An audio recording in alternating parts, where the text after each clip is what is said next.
तो आज हम लोग सबसे पहले कल हम जैसे लाइव में कर दिए थे, ठीक है, स्टैचोमेट्री के बारे में, ठीक है। आज थोड़ा हम बेसिक पार्ट पढ़ेंगे, मोल, ठीक है। फोकस पे आ जा,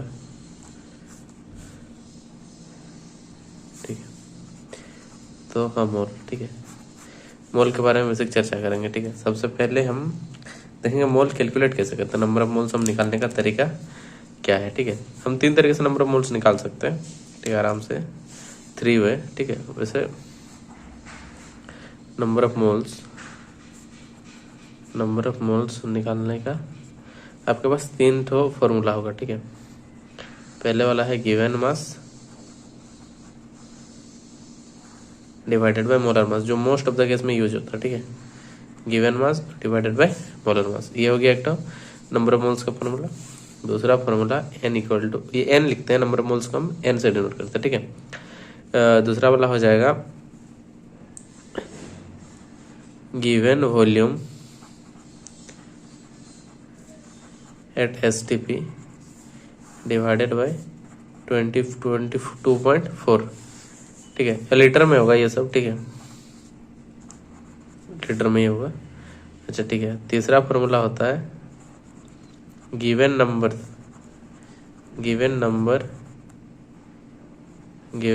of particles divided bye 6.0022 into 10⁻23। ये आपके पास 3 फॉर्मूला है मोल निकालने का, ठीक है। अब अगर पूछेगा नंबर ऑफ मोल्स क्या है, तो आप ये 3 फॉर्मूला बता सकते हैं, ठीक है। Given mass by molar mass, given volume at STP divided by 22.4 litre, और given number of particles divided by 6.022 into 10⁻23, ठीक है। अब सबसे पहले हम देखेंगे हाउ टू कैलकुलेट, हर एक का एक एग्जाम्पल कर लेते हैं, ठीक है, थोड़ा क्लैरिटी आ जाएगा, उसके बाद आगे बढ़ेंगे। सबसे पहले जैसे मान लीजिए आपके पास find number of moles in each case, find number of moles in each case, हर एक केस में नंबर ऑफ मोल्स निकालना है, ठीक है। एक तो मान लीजिए दिया है आपके पास 80 ग्राम NaOH, ठीक है, 80 ग्राम NaOH है। दूसरा क्वेश्चन है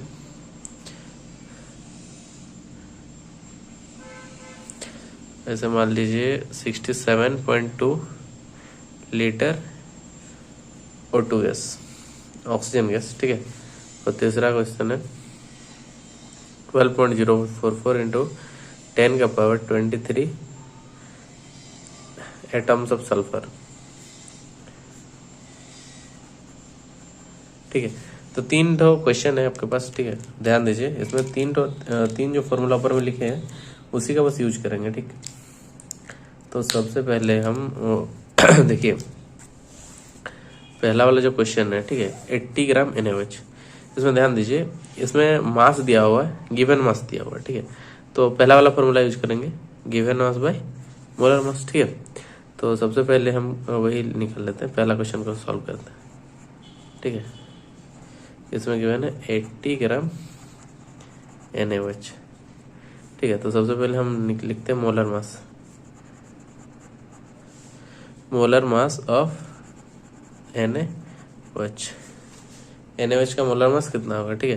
तो सबसे पहले निकाल लेते हैं। Na का होता है 23 प्लस ऑक्सीजन का होता है 16 प्लस हाइड्रोजन का होता है 1, ठीक है। तो इसका 23, इसका ऑक्सीजन का 16, हाइड्रोजन का 1, टोटल हो जाएगा 40 ग्राम। ये आपका क्या बोलते हैं मोलर मास हो, ठीक है। तो गिवन मास तो 80 ग्राम है, गिवन मास कितना है 80 ग्राम। तो नंबर ऑफ मोल्स बराबर कितना हो जाएगा given mass divide by molar मास, ठीक है। तो ऑफ कोर्स ये कितना हो जाएगा 80 डिवाइडेड बाय 40, 2 मोल्स, एक कितना मोल्स के बराबर हो जाएगा 2 मोल्स। आराम से समझ में आता है कि सबको, ठीक है। ध्यान दो, आगे बढ़ते हैं, चलो। उसके बाद दूसरा क्वेश्चन में देखिए, दूसरा क्वेश्चन में वॉल्यूम दिया हुआ है, ये तो नहीं दिखने वाला पेन है, ठीक है। तो फिर भी दूसरा क्वेश्चन में दिया है वॉल्यूम, गिवन वॉल्यूम कितना दिया हुआ, इसमें चेंज कर दो पेन तो थोड़ा,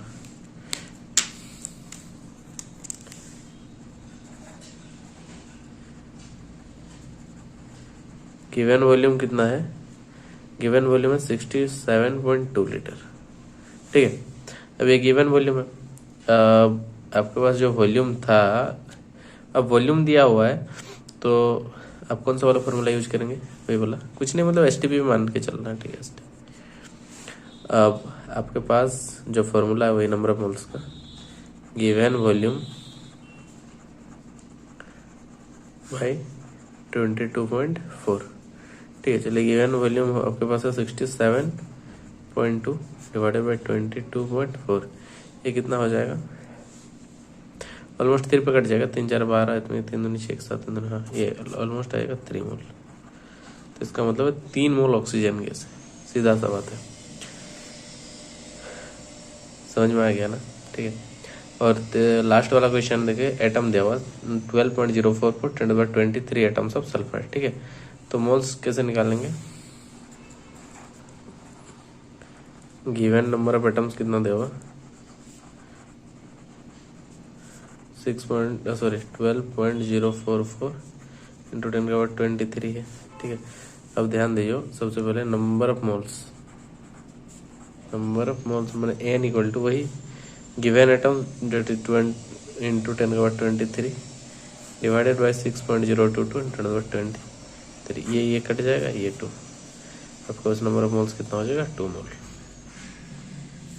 यानी कि 2 मोल क्या है टोटल, यहाँ पर 2 मोल ये टर्म्स है सल्फर का, सीधा सा बताए मोल निकाल का 3 फॉर्मूला है, ध्यान दीजिएगा तीनों पर, ठीक है, वही यूज होते रहेगा बार बार, ठीक है। आगे बढ़ते हैं, चलिए उसके बाद हम जो पढ़ेंगे ना टॉपिक मोलारिटी, क्या पढ़ेंगे, मोलारिटी के बारे में थोड़ा पढ़ लेंगे, ठीक है। तो ठीक है, आगे बढ़ते हैं।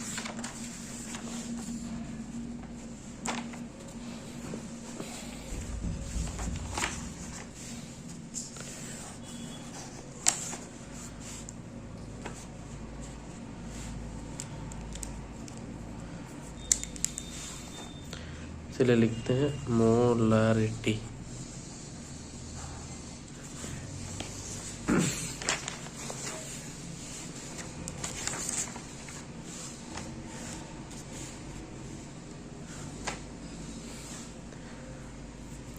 मोलारिटी क्या है, सबसे पहली बात, ठीक है। इसमें ध्यान देने वाली बात है कि सबसे पहले डेफिनेशन लिख देते हैं, फॉर्मूला लिख देते हैं। मोलारिटी इक्वल टू होता है number of moles of solute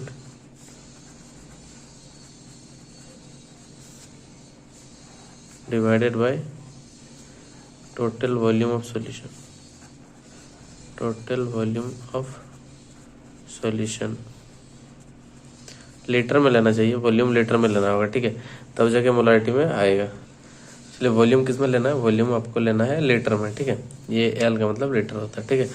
अब ध्यान दीजिए, मोलारिटी का ये चीज़ था कि number of moles of solute बटा टोटल वॉल्यूम ऑफ सॉल्यूशन, ठीक है। अब पहली बात है ना, पहली बात अगर मान लीजिए 2 ठो चीज़ है आपके पास, अब सॉल्यूशन बना रहा है, सॉल्यूशन बनाना मतलब 2 चीज़ होगा, ठीक है, एक होगा सॉल्वेंट, एक क्या होगा सॉल्वेंट, और दूसरा क्या होगा सॉल्यूट, जो आप डाल रहे हैं, जब डाल रहे हो क्या हो जाएगा सॉल्यूट, ठीक है। ये दोनों कॉन्सेप्ट याद रखिएगा। सॉल्यूट क्या होता है, जो चीज़ आप डालते हैं सॉल्वेंट पे वो सॉल्यूट होता है, और जो चीज़ जिसमें डालते हैं उसको क्या बोलते हैं हम सॉल्वेंट है, ठीक है। अब ध्यान दीजिए, जो सॉल्वेंट मतलब जनरली जो है ना सॉल्वेंट ज़्यादा होता है, ठीक है।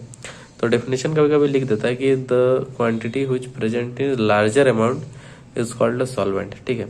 और जो स्मॉलर अमाउंट में पाया जाता है उसको हम क्या बोलते हैं सॉल्यूट। जैसे मान लीजिए आपके पास 1 गिलास पानी है, उसमें 1 चुटकी नमक मिला दिए, ठीक, तो जो नमक हो जाएगा आपके लिए सॉल्यूट हो जाएगा, और जो पानी हो जाएगा आपके लिए क्या हो जाएगा सॉल्वेंट। वाटर यूनिवर्सल सॉल्वेंट है, पानी ध्यान दीजिएगा पानी यूनिवर्सल सॉल्वेंट है।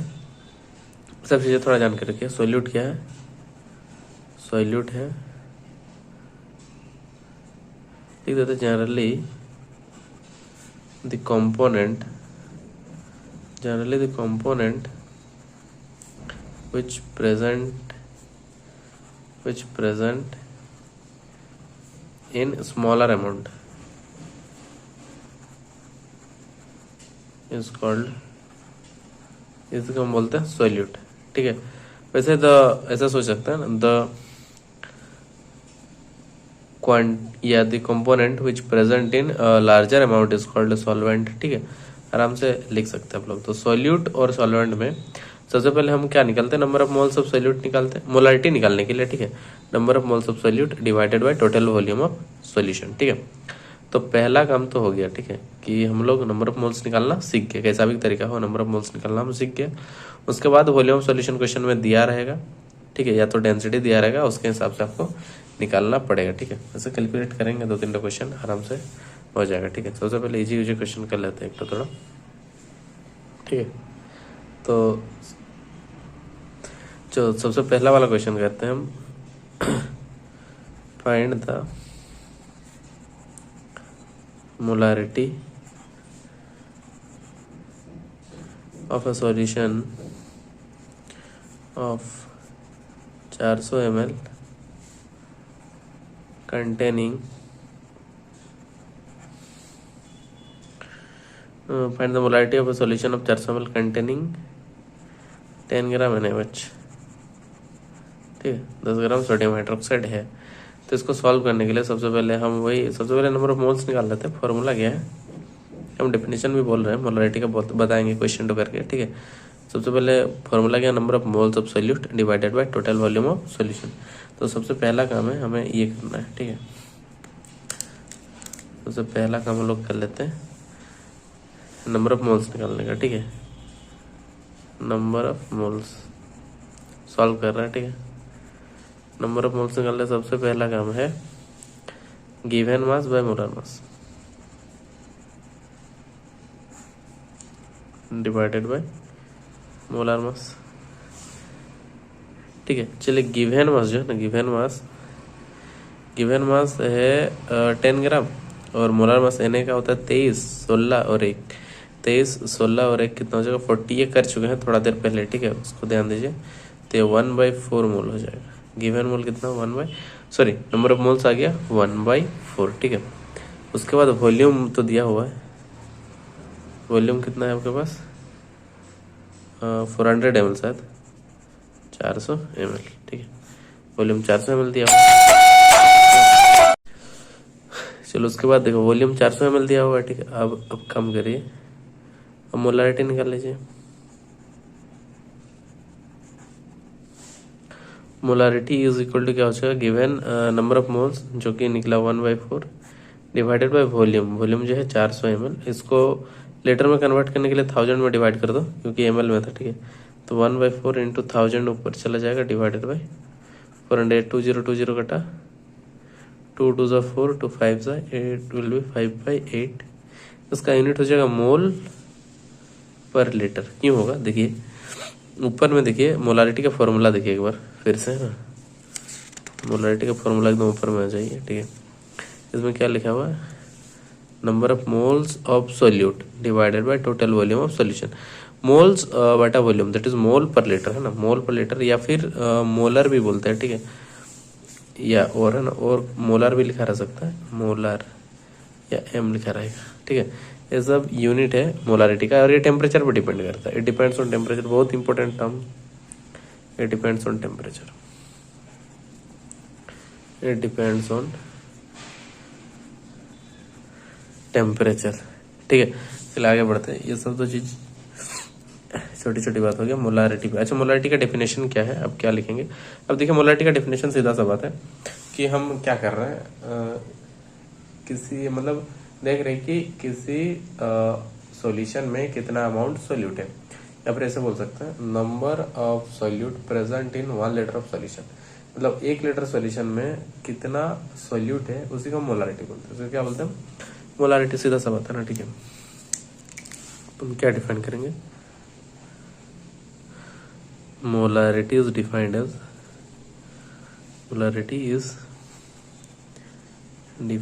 as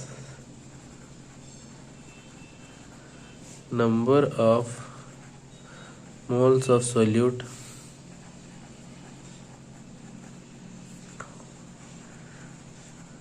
present in 1 liter of solution। ठीक है, यूनिट पे आ जाएंगे तो यूनिट हो जाएगा मोल पर लीटर, मोल पर लीटर और मोलर, ठीक है। ये टेम्परेचर पे डिपेंड करता है, ये सब चीज़ें मोलारिटी के बारे में याद रखिएगा, कभी डिफरेंस निकले बोलते हैं मोलारिटी और मोलालिटी में, ठीक है। तो मोलालिटी पढ़ने के बाद ही वो समझ में आएगा, ठीक है। ये सब क्वेश्चन कर लिए, ठीक है। और एक तो क्वेश्चन करेंगे डेंसिटी वाला, ठीक है, फिर आगे बढ़ेंगे। चलिए बात कर लेते हैं ना, वो अभी बात करेंगे हम क्या बोलते हैं डेंसिटी वाला, टाइप डेंसिटी वाला प्रॉब्लम पे, ठीक है। वही मोलारिटी पे बेस्ड सॉरी, ठीक है। देखिए जैसे क्वेश्चन आपसे पूछ ले, find the molarity of a solution containing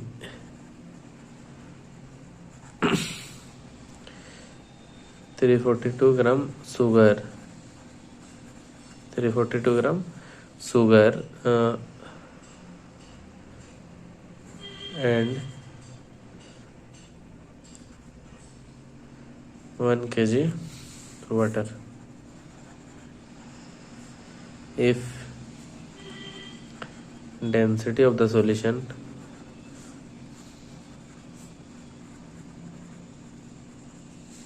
is 1.72 ग्राम पर ml, ठीक है। ये थोड़ा क्वेश्चन है, थोड़ा ट्रिकी कुछ है नहीं क्वेश्चन में, ठीक है। थोड़ा सा ध्यान दे जिसमें क्या करना है आपको, ठीक है। Molarity of solution containing 342 gram sugar, 342 sugar का फॉर्मूला, ठीक है। शुगर मतलब सुक्रोज का बात हो रहा है, ठीक है। यहाँ पर वैसे शुगर कुछ अलग ही चीज होता है, कार्बोहाइड्रेट, जो कार्बोहाइड्रेट मीठा होता है उसको शुगर बोल देता है, ठीक है। तो यहाँ पर शुगर का मतलब सुक्रोज से है, ठीक। C12H22O11 ये फॉर्मूला होता है। तो मोलर मास सबसे पहले निकाल लेते हैं, क्योंकि नंबर ऑफ मोल्स निकल जाएगा मेरा, ठीक है। तो सबसे पहले हम निकाल लेते हैं molar mass.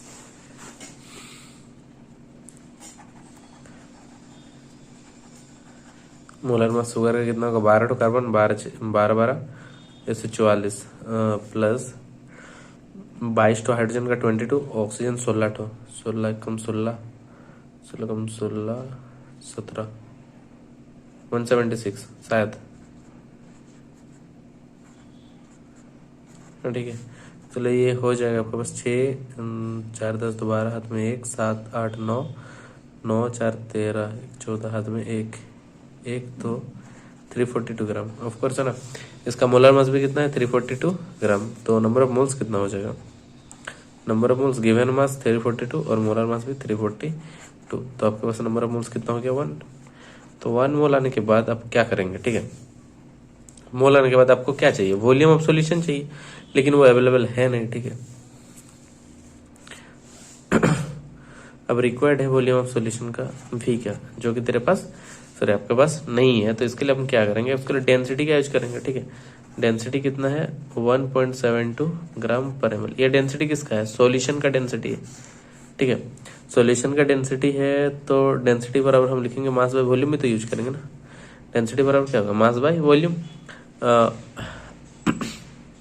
Mass of the solution volume of the solution, ठीक है। तो सबसे पहले डेंसिटी सॉल्यूशन दिया है तो मास भी सॉल्यूशन का लेना, वॉल्यूम भी सॉल्यूशन का लेना, ठीक है। तो मास ऑफ द सॉल्यूशन निकालने के लिए कैसे निकालेंगे, सॉल्यूट का मास प्लस सॉल्वेंट का मास, ठीक है। सीधा सा बात है कि टोटल अगर आपको मास निकालना है सॉल्यूशन का तो सोल्यूट और सॉल्वेंट दोनों को जोड़ना पड़ेगा। सोल्यूट का मास जो है 342 गिवन है और सॉल्वेंट का मास 1 kg दैट इज 1000 ग्राम, बचेगा 1342 ग्राम। ये टोटल मास हो गया, ठीक है। देयरफॉर हम यूज कर लेंगे डेंसिटी की जगह लिख देंगे 1.72, ये तो गिवन है, ठीक है। बाकी बचा मास 1342 डिवाइडेड बाय वॉल्यूम v, ठीक है। तो v बराबर आपके पास हो जाएगा 1342 डिवाइडेड बाय 1.72। थोड़ा कैलकुलेट कर लीजिए, इतना वॉल्यूम हो जाएगा, इतना ml आ जाएगा, ठीक है। कर लीजिए थोड़ा कैलकुलेशन। चलिए ये ऑलमोस्ट आ रहा 780 ऐसे कुछ आ रहा, ऑलमोस्ट 780.2 ऐसे कुछ आ रहा, इतना ही रहने दीजिए, ठीक है। ये इतना ml हो गया तो मोलारिटी अभी निकल जाएगा आराम से।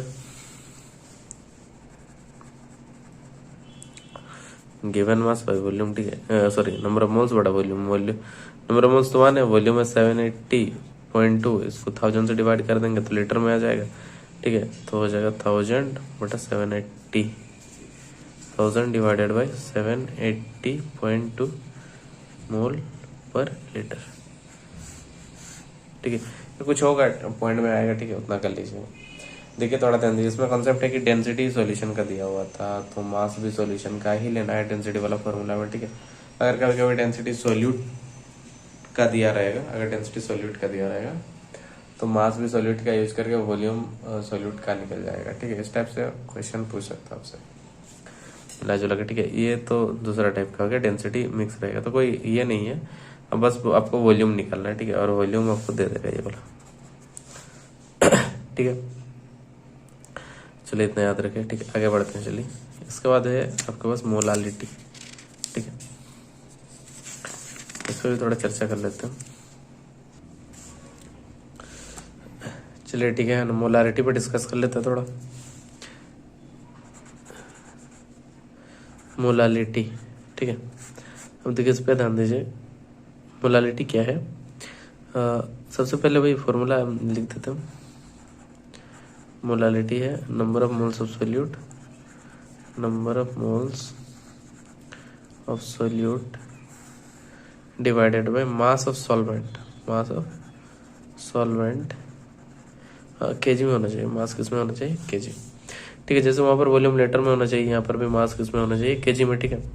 अब ध्यान दीजिए, जैसे वही नंबर ऑफ मोल्स तो निकालने आता है आपको, ठीक है, उसका मेथड भी बता दिए हम, ठीक है। 3 तरीका हो सकता है, सबसे जो इम्पोर्टेंट तरीका है वो given mass by molar mass ही होगा, ठीक है।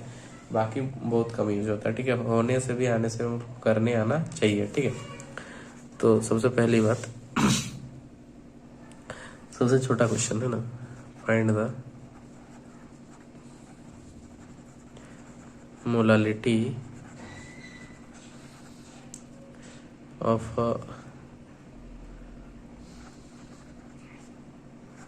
a solution, find the molality of a solution containing, find the molality of a solution containing 10 gram NaOH, same question ले रहा है, इन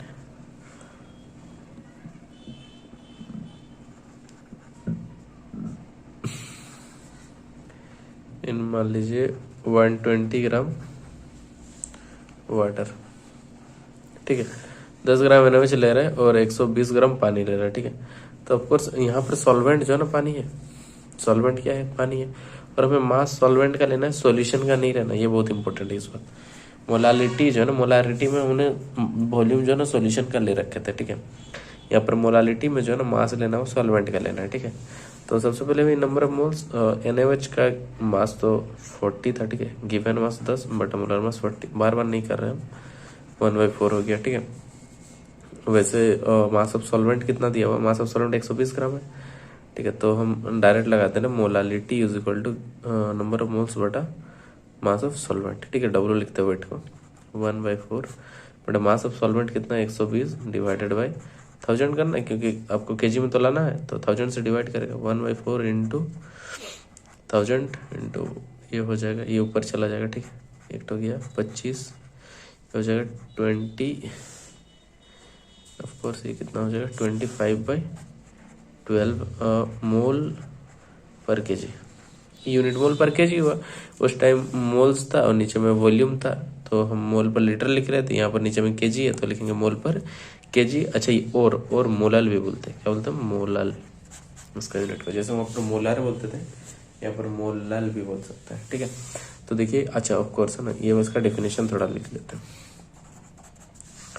इसका डेफिनेशन है मोलालिटी का, number of moles of solute in 1 kg solvent, 1 kg solvent में कितना moles solute है, उसी को हम क्या बोलते हैं, मोलालिटी, है ना। मोलालिटी is defined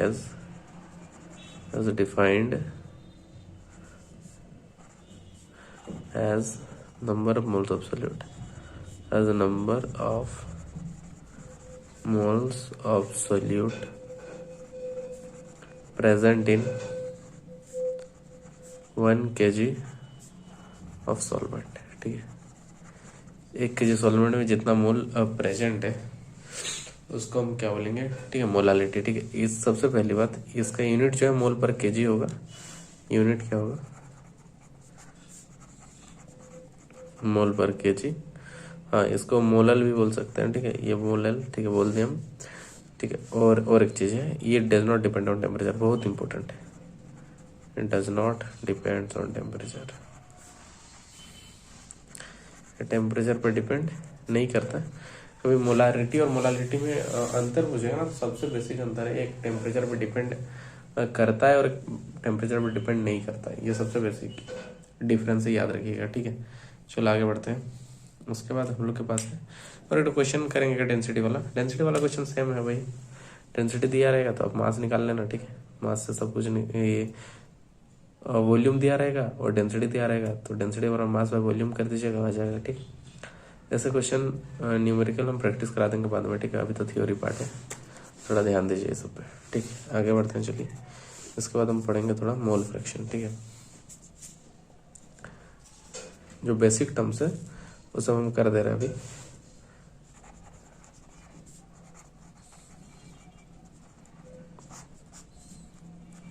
ठीक है। मोल फ्रैक्शन क्या है, देखिए। मोल फ्रैक्शन मतलब आपको समझना पड़ेगा। अगर मान लीजिए, है ना, मान लीजिए कोई सॉल्यूशन है, ठीक है। एक तो इसमें सॉल्वेंट होगा और एक तो सोल्यूट होगा, ठीक है। सोल्यूट को हम बी लिखते हैं और सॉल्वेंट को क्या लिखता हूँ मैं, ठीक है। ध्यान दीजिए थोड़ा। अब अगर हम बात करेंगे सोल्यूट और सॉल्वेंट का, तो इसमें मोल्स तो दोनों का ही होगा, ठीक है। मोल्स ए का भी होगा, मोल्स बी का भी होगा, ठीक है। नहीं होगा क्या, मतलब ए 2 मोल है, बी 1 मोल, ऐसा भी हो सकता है। ए 4 मोल हो गया, बी 2 मोल हो गया, ठीक है। तो अब हमको इस ये में हम दोनों का मोल फ्रैक्शन हम कैलकुलेट ऐसा करते हैं, ठीक है। देखिए, जैसे मान लीजिए सबसे पहले हम मोल फ्रैक्शन ऑफ ए लिखेंगे, ठीक है। अब ऐसे चाय बोलती है, एक्चुअली में चाय है, लेकिन सब एक्स पढ़ते हैं, ठीक है। एक्स ही जैसे है, ठीक है। इसको बोलते हैं मोल फ्रैक्शन ऑफ, इसे ऐसे पढ़ो, मोल फ्रैक्शन ऑफ ए। चलिए, मोल फ्रैक्शन ऑफ ए मतलब सबसे पहले मोल्स ऑफ ए लिखेंगे, ठीक है। ए का मोल्स कितना है, बटा टोटल मोल्स, बटा क्या लिखेंगे, total moles, that is n A plus N B, ठीक है। मतलब ए का मोल से एन ए और बी का मोल से एन बी, ठीक है, ऐसा मान लेते हैं, ठीक है। तो एक्चुअली मोल फ्रैक्शन का मतलब ये होता है उस जिसका मोल फ्रैक्शन आप निकाल रहे हैं। जैसे मान लो ए का मोल फ्रैक्शन निकाल रहे हैं, तो ऊपर में नंबर ऑफ मोल्स ऑफ ए लिखिएगा और नीचे में टोटल मोल्स लिख दीजिएगा, ठीक है। वैसे अगर मोल फ्रैक्शन ऑफ बी की बात करेंगे, मोल फ्रैक्शन ऑफ बी की बात करेंगे, कितना होगा, moles of B divided by total moles n A plus N B. Total moles तो यही है, समझ पा रहे ना। अब अगर हम देखेंगे, दोनों को जोड़ देंगे, देखिए दोनों को जोड़ देंगे अगर, एक्स से प्लस अभी मतलब सम ऑफ मोल फ्रैक्शन, ठीक है। मोल फ्रैक्शन को जोड़ेंगे तो कितना होगा, देखिए एक्स की जगह लिखेंगे एन ए बटा N A plus N B ऊपर से, ठीक है। जो मोल फ्रैक्शन ऑफ है, ये चाय एक्चुअली में एक्स नहीं है, चाय, ठीक है। ये एक्स, इसकी जगह लिखेंगे एन ए बटा N A divided by N A plus N B. वैसे मोल फ्रैक्शन ऑफ बी की जगह लिखेंगे N B divided by N A plus N B. देखिए दोनों में LCM N A plus N B हो जा रहा है, ठीक है।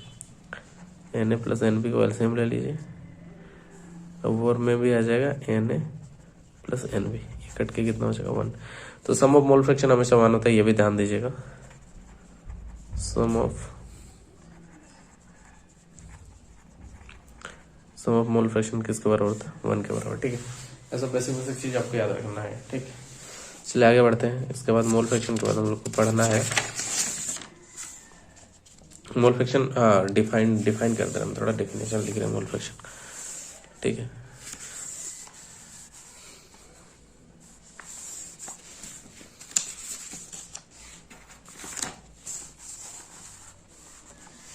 देखिए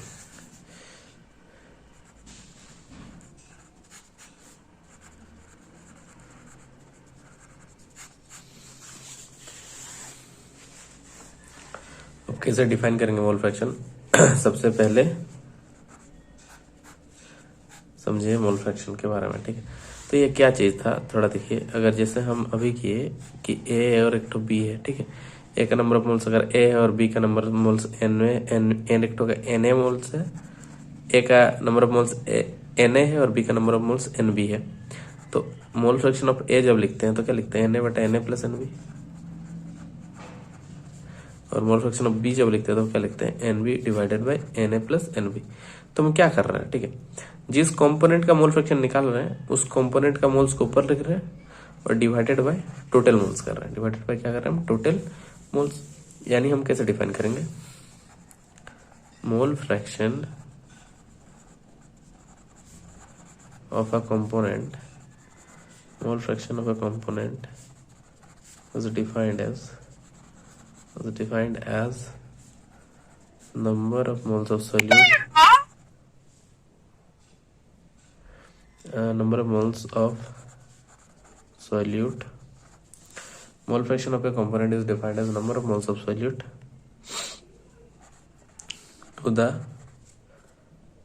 mole fraction is defined as number of moles of solute, नहीं, number of moles of that component है ना, that component, उस component का ही चाहिए, number of moles of that component, sorry, mole fraction of a component is defined as the ratio of, यहाँ पर लिख दीजिए थोड़ा, ratio of number of mole fraction of, sorry, mole fraction of a component is defined as a ratio of number of moles of that component to the total moles of the solution, to the total moles of the solution। ठीक है, ऐसे आप खुद बना सकते हैं, ऐसा जरूरी नहीं है रटना पड़ेगा। ठीक है, आराम से खुद ही बना सकते हैं डेफिनेशन। उस कंपोनेंट का जो है मोल्स और बटा टोटल मोल्स, ठीक है, आपको उसका रेशियो को हम क्या बोलते हैं, मोल फ्रैक्शन। ठीक है, अब 3 कंपोनेंट होगा, 3 होगा, तो जो भी होगा टोटल जो सम ऑफ मोल फ्रैक्शन होगा 1 ही होगा। ठीक है, मोल फ्रैक्शन का जोड़ कितना होगा, 1।